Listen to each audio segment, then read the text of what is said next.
Hello everyone, welcome to Asedo's Kitchen. For those of you who are stopping by for the first time, you're welcome. And to my subscribers, welcome back. Today's recipe is Mandazi. This is a quick and simple snack, and I will show you how I prepare it. Depending on where you grew up, you may also know this as Legemat or Dabo. There are many ways to prepare this snack, however, I will show you one of the ways I prepare it. I usually make mandazi with or without egg, and this is my egg-free recipe. The ingredients for this recipe are self-raising flour, milk, butter, sugar, cinnamon powder, and oil for frying. I start by combining all the dry ingredients. I have 3 cups of self-raising flour in a large bowl. I add my cinnamon powder, mix this well, followed by the sugar, which I also mix until everything is well combined. I like to add either cinnamon powder or cardamom powder in my mandazis. However, this time I am using cinnamon powder. This is a matter of preference, so you can add whichever you prefer. At this stage, I add the melted butter and mix until the butter is evenly mixed into the flour. Ensure that the butter is not concentrated in some parts more than others. You can also use cooking oil in place of butter, but the butter gives the mandazi a rich taste. After the butter, I add my milk and mix continuously until the dough is well combined. As you can see here, the milk is not enough. This is because I used a cup of milk, but I should have used a cup and a quarter instead. I solved this by adding warm water instead of having to stop mixing to go and warm more milk. I usually use 1 cup of milk when I am adding egg to the recipe. Please note that you don't have to add water if you have a cup and a quarter already warmed. I have reflected it in the ingredients list. I will soon record another mandazi recipe with egg in it.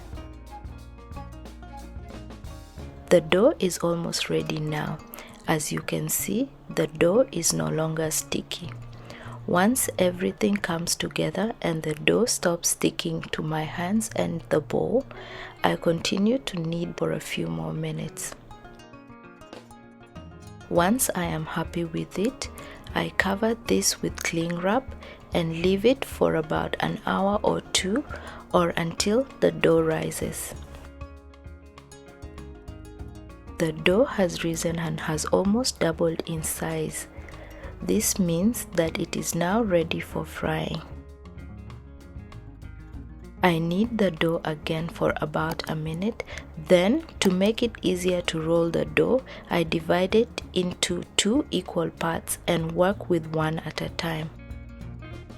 I now roll the dough out to my preferred thickness and cut it into my desired shape. Please ensure that it is not too thick nor too thin. While doing this, I have my oil on the stove heating up. I like to cut my mandazis into diamond shapes, but you can cut yours into any shape. Now that the first one is done, I repeat the process with the remaining dough. I like to cut all my mandazi dough before I start frying so that I can concentrate on the mandazis and keep an eye on them while frying. Once the oil is hot enough, I start dropping the dough pieces into the oil. I do this gently to avoid getting burnt from the oil splashing back. Ensure that you don't overcrowd the pot. I also use medium heat so that the mandazis cook evenly. If the oil is too hot, the dough will burn on the outside and remain raw, and if it's too cold, the dough will soak up the oil. Doing this gives you mandazis that are soft in the inside and golden and slightly crispy on the outside. Allow the mandazis to fry until they are golden brown, then flip them and allow the other side to fry as well.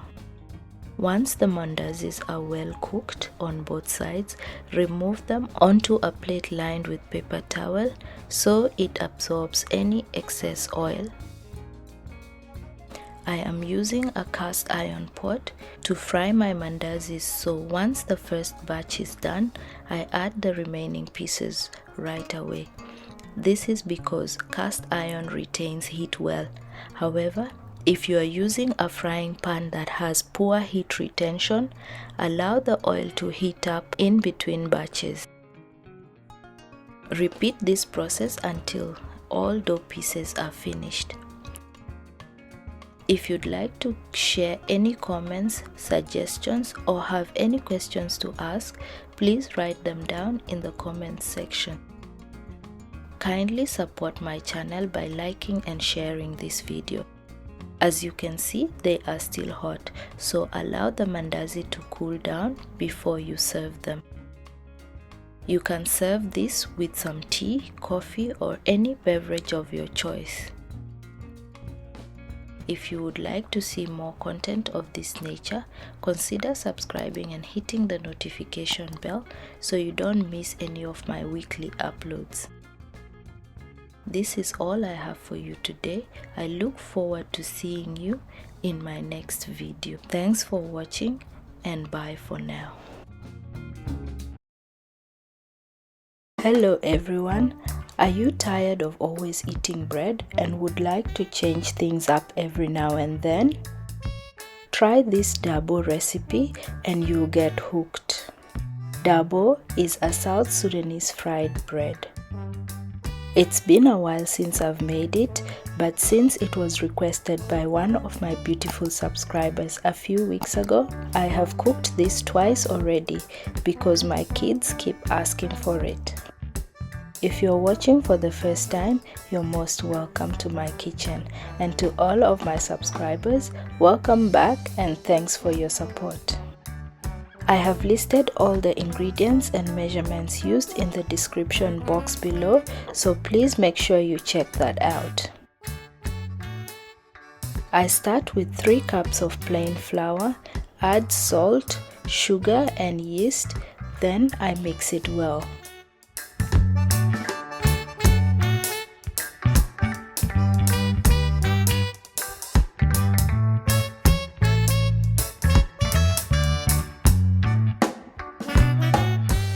Once this is done, I add half of the oil and mix until the flour gets crumbly. Then I start adding water in little increments until I achieve a dough with a very soft consistency.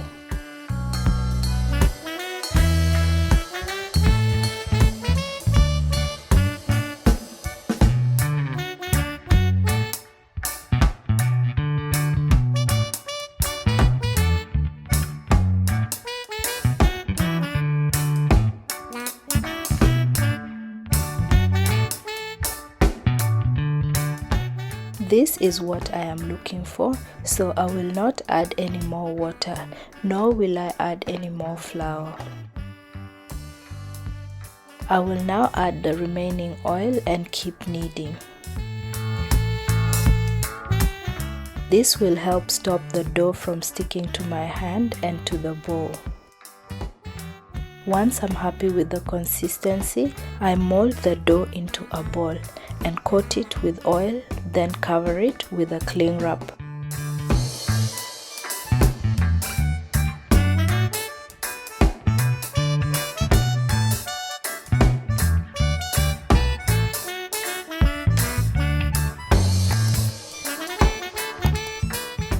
I leave this for an hour or two or until the dough doubles in size.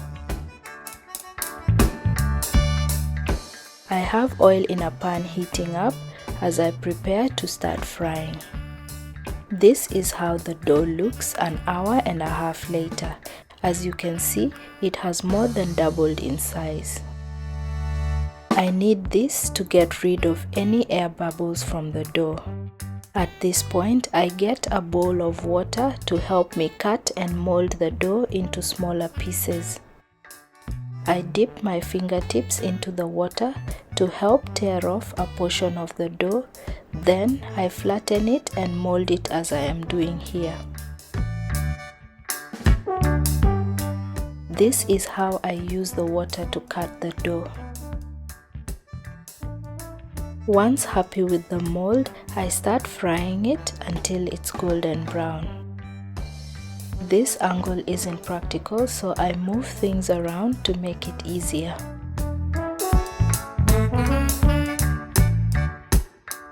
Start frying and control the heat while frying.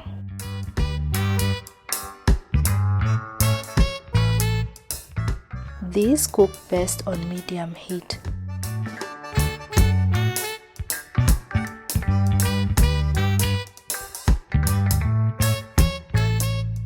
Don't overcrowd the pan to allow room to flip the bread. Once cooked, place the fried bread into a dish lined with paper towel to absorb any excess oil.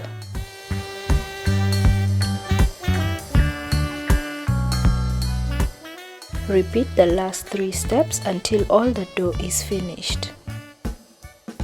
The dabo is now finished, so I let it cool down before serving it with beans or lentils. I paired mine with lentils.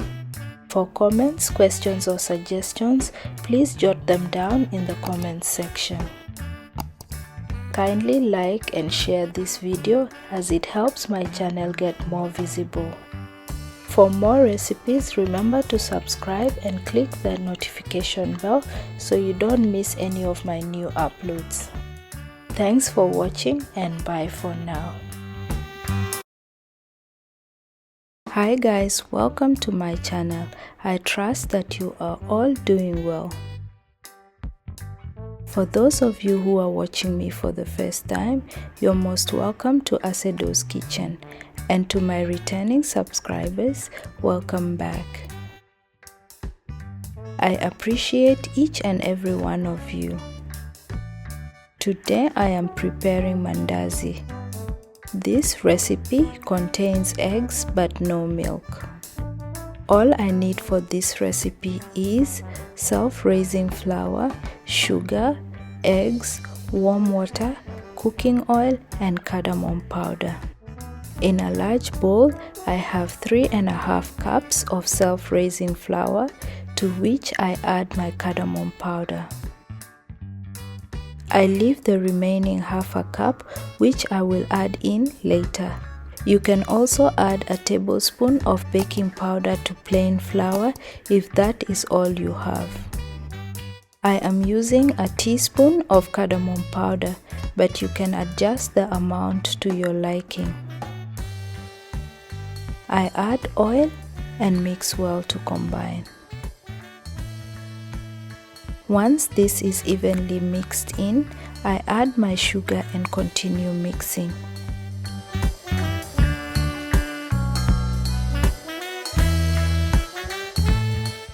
At this point, I beat my eggs and add them into the flour mix. Continue mixing until the dough gets crumbly as shown. I now start adding warm water in little increments and knead until the dough comes together and it stops sticking to my hands. Always remember to add the water really slowly. It is important to avoid what I did here. I added more water than needed, so I will add a little more flour until the dough is soft and no longer sticking to my hands. This is where the remaining half a cup of flour comes in.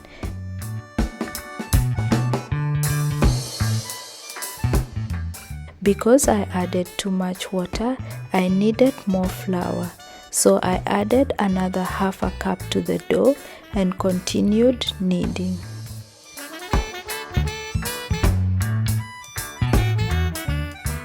The aim here is to achieve a dough with a texture slightly softer than that of chapati.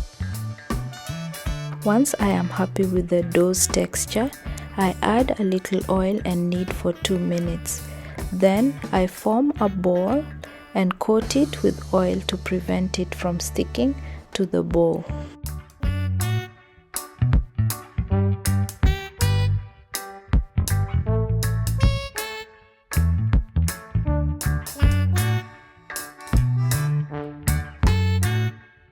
At this point, cover it with cling wrap and set it aside for an hour or two or until the dough doubles in size.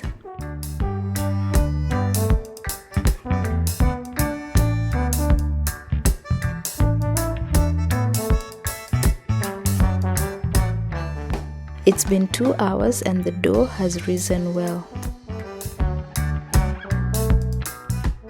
I needed to remove air bubbles and divide the dough into 2 to make it easier to work with.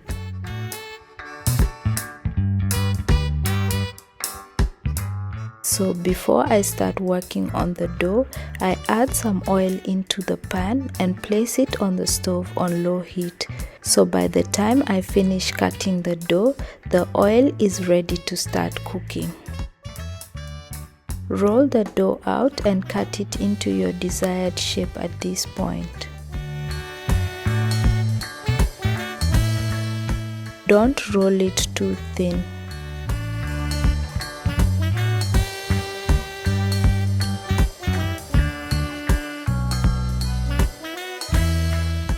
This is how thick I like mine.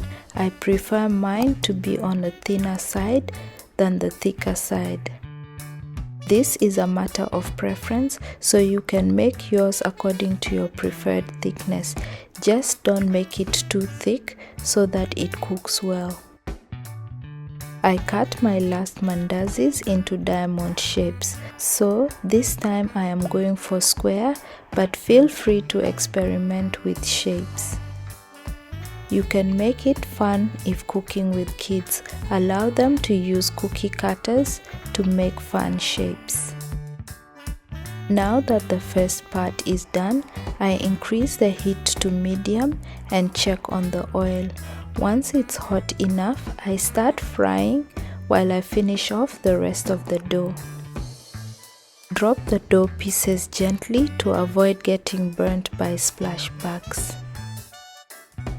To ensure that the mandazis are well cooked, ensure that the oil is hot but not too hot. If it's too hot, the mandazis will burn on the outside and remain uncooked in the inside. And if it's too cold, the dough will soak in oil and be hard to eat once cooked. So, medium heat gives you the best results. It leaves you with soft, evenly cooked mandazis with a nice and crispy finish. When the mandazis start flipping themselves, as you can see here, it indicates that they're ready to start turning. Allow the mandazis to cook undisturbed. Once you achieve your desired color, turn the mandazis and allow the other side to cook and remove onto a plate or bowl lined with paper towel to drain any excess oil. Repeat this step until all dough pieces are done.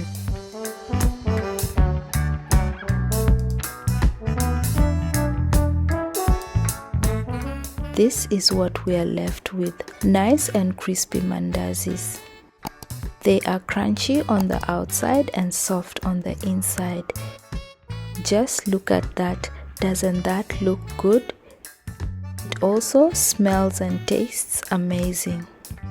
Please try it and let us know what you think in the comments section. If you are yet to subscribe and would like to be kept updated on my recipes, subscribe and hit the notification bell. Please give this video a thumbs up and share it to help it get in front of a wider audience. For comments, questions and suggestions, please write them down in the comments section below. This helps me gauge whether I reach the right people. Thanks for watching and see you all in my next video.